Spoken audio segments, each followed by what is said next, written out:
Құрметті менің көрермендерім, каналыма қош келдіңіздер. Бүгін сіздерге іші үлпілдеп әрі сырты қытырлақ болып шығатын пирожкидің рецептімен бөлісетін боламын. Ол үшін жылы су, жылы сүт, құрғақ ашытқы және қантты салып араластырып аламыз да, және ерітілген сары майды қосамыз.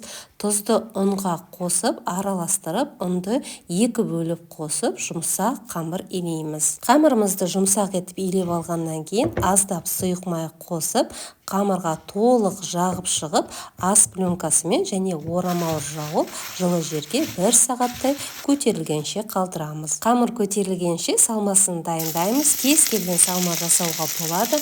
Мен бұл рецептте картоп салмасымен жасадым. Ол үшін 1 дана пиязды майда төлкөздерге турап, қызартып қорып алдым. Татымына қарай тұз, бұрыш қостым. Піскен картопқа қосып, араластырып аламыз. Осымен салмамыз дайын. Сол аралықта қамырда көтерілді.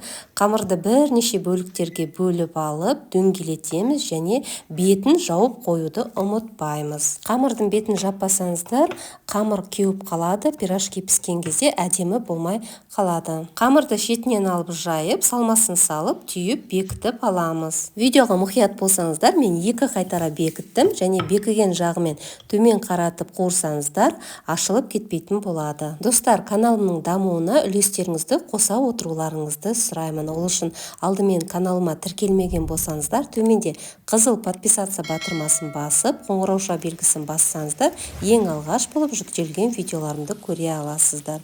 Ұсынған видеом ұнаған болса, төменде комментария бөлімінде өз пікірлеріңізді қалдыра кетіңіздер. Сіздердің әрбір лүпілдеріңіз бен пікірлеріңіз мен үшін өте маңызды. Майымызды қыздырып алғаннан кейін орташадан төмен отта пирожкидің бетіне май құя отырып, бабымен пісіреміз. Бабымен піскен пирожкилеріміз осындай күтірлік әрі іші жұмсақ болып пісетін болады. Ұсынған рецептім пайдалы болса, лайк басып, рецепті сақтап алуды ұмытпаймыз. Сіздермен болған Нұржамал. Видеоның соңына дейін көргендеріңізге көп рахмет.